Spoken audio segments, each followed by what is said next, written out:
जय आत्माराम। आप सभी के अंतरात्माओं को मेरा सादर प्रणाम। आज बात करेंगे मनुष्य के जीवन की कि जीवन क्या है और इस जीवन को कैसे व्यतीत करना चाहिए, कैसे रहना चाहिए और जीवन का उद्देश्य भी क्या होना चाहिए। बहुत लोग पूछते कि हमारे जीवन का उद्देश्य क्या होना चाहिए। मैं कहता हूं कि जीवन का कोई उद्देश्य ही नहीं है। जीवन अपने आप में ही एक उद्देश्य है। उद्देश्य का उद्देश्य क्या हो सकता है? और जीवन बहुत ही सरल है, जैसे बहता हुआ पानी, बहुत सीधा है, बहुत सरल है। अगर हम सलीके से जीना सीख लिए तो मैं पूछना चाहूंगा आप लोगों से कि क्या हम जीवन जी रहे हैं? आप कहेंगे भाई कैसे गलत सवाल है, जीवन नहीं जी रहे तो क्या कर रहे हैं? मैं कहता हूं नहीं, हम जीवन नहीं जी रहे। हम हमारी कामनाओं को, इच्छाओं को, वासनाओं और विकारों को जी रहे हैं, जीवन को नहीं जी रहे। जीवन हमारा विषयदायी हो चुका है, विषाक्त हो चुका है। आज दर्द है, तड़प है, तनाव है, कहीं भी शांति नहीं। विषाक्त क्या हुआ? मिलावट हो गई है।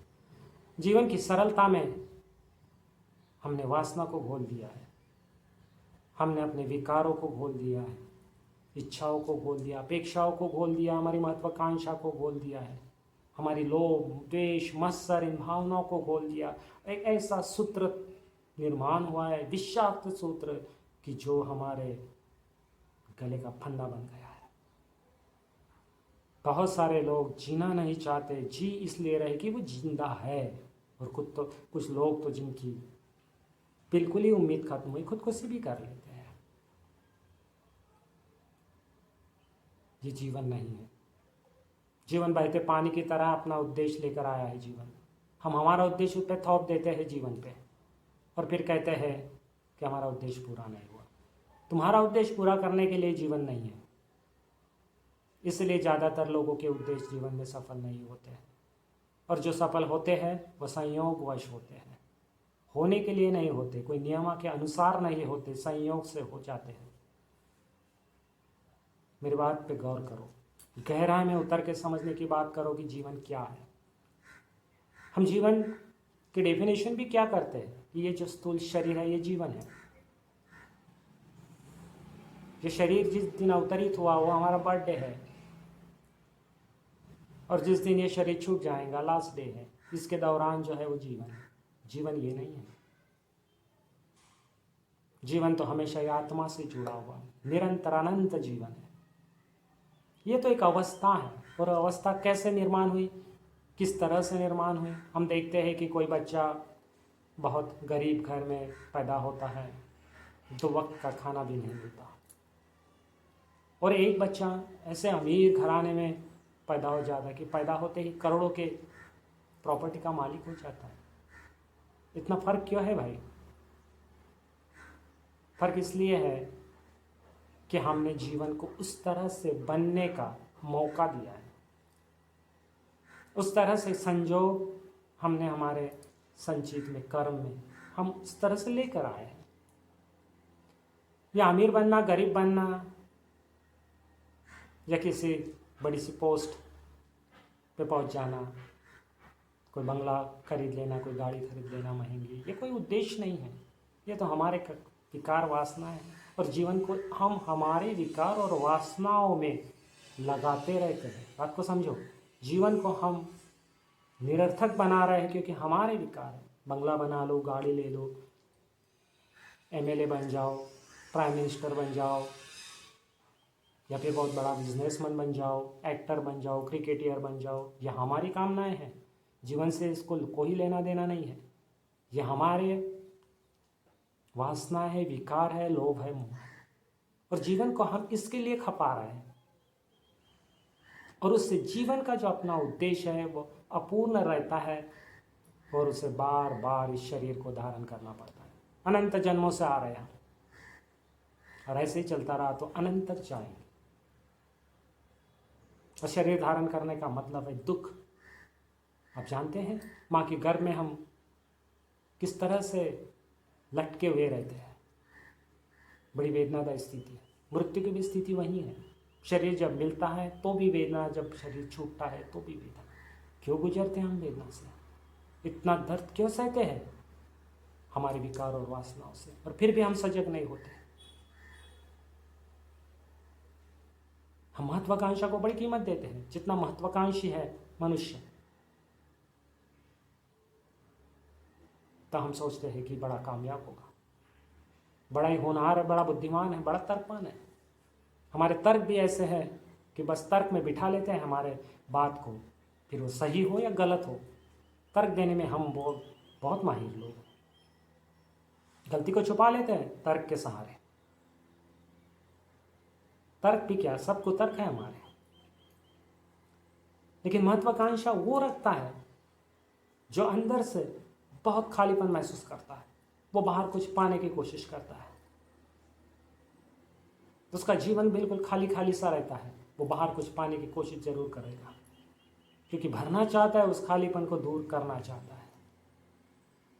इतनी नासमझी जब हो और फिर भी अगर हम कहें कि हम जीवन जी रहे हैं, तो बड़ी मूर्खता की बात है। जी नहीं रहे जीवन। जैसे मैंने कहा कि कामना वासनाओं को, इच्छाओं को भोग रहे हैं हम जीवन के सहारे, और जीवन व्यतीत हो जाता है। हम सुखी नहीं होते, शांति नहीं मिलती, आनंद नहीं मिलता। कोई नहीं दे सकता। ना कामयाबी दे सकती है, ना कोई आपके रिश्तेदार, ना बीवी, ना बच्चे, ना आपके दौलत प्रॉपर्टी, ना कोई सोशल स्टेटस, ना आपकी कोई पद, ना ये कोई समाज, कोई नहीं दे सकता। शांति चाहे तो जीवन को समझो। जीवन अपना उद्देश्य लेकर आया है। जीवन के लिए हमें उद्देश्य ढूंढने की जरूरत नहीं है। अब इस वाक्य की गहराई में उतरेंगे कि जीवन का फिर उद्देश्य क्या है, हमें शरीर क्यों मिला है। जीवन तो अनंत है, चलता आ रहा है, चलता रहेगा, जब तक हम मुक्त नहीं होते इस प्रकृति के बंधन से। शरीर की मुक्ति की बात नहीं कर रहा हूँ, प्रकृति के बंधन की मुक्ति की बात कर। और यही मुक्ति और मोक्ष हमारे धर्म में, सनातन धर्म में कहा गया है। तो ये शरीर इसलिए मिला है कि पिछले जन्म में जो कर्म थे, उस कर्म को हम पूरा करें। अब जब मैं कह रहा हूं कि जीवन सरल है, बहुत ही सरल है, और अगर हम इस दृष्टि से देखें कि जो घटित हो रहा है मेरा निर्मित है, और जैसा होता है, मैंने एक सहयोग पर भी एक वीडियो डाला है, जरूर देख लीजिएगा। अगर हम सहयोग करते हैं,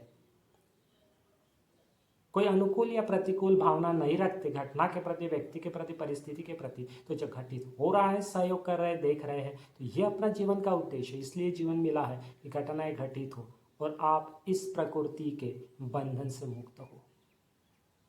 अपनी कोई अपेक्षाएं, कोई कामनाएं, कोई इच्छाएं कोई नहीं थोपेंगे हम। हो रहा है, होने दो।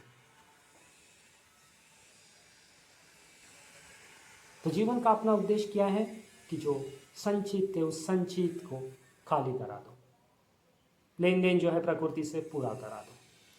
ये जीवन का उद्देश्य है।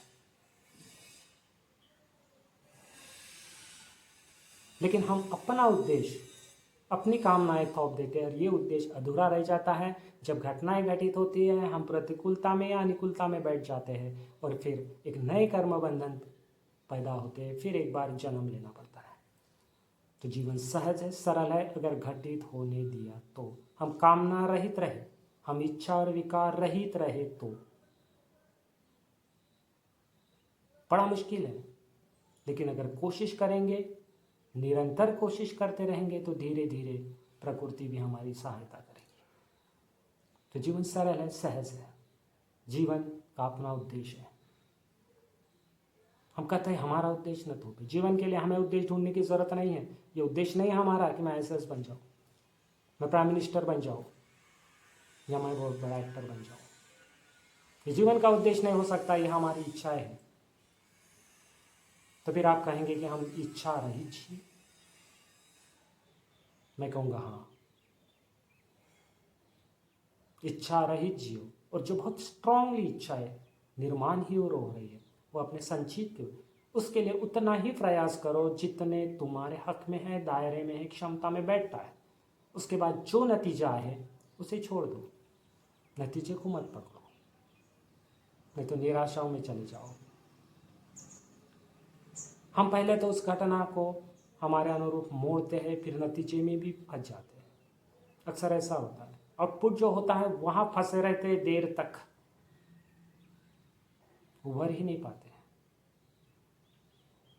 बिजनेस में लॉस आ गया, व्यक्ति खुदकुशी कर लेता है,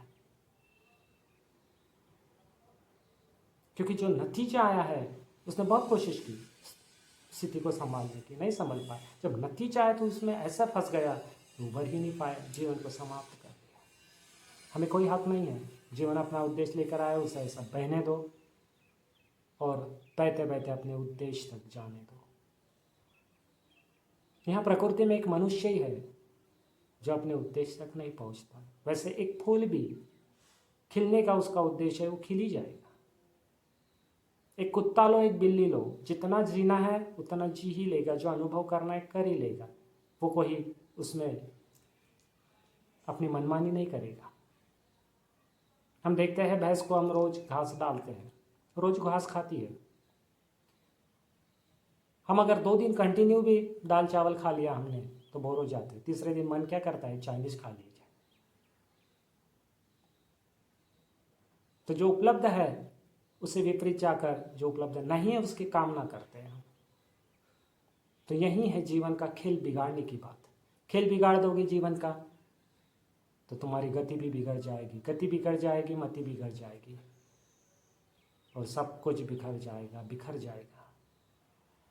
दर्द और तड़प के बीच हम हमेशा इसी तरह फंसे रहेंगे। तो जीवन को समझो, अपने आप को समझो। अपने आप से मतलब है अपने मन को समझो, विश्लेषण करो उसका, और जीवन बहुत सरलता से जियो, सहजता से जियो। मैं ईश्वर के चरण में यही प्रार्थना करूंगा, सबको इतनी शक्ति दे कि आत्मविश्लेषण कर सके, जीवन को सही ढंग से जीने की शक्ति ईश्वर सबको प्रदान करे। जय आत्मा राम।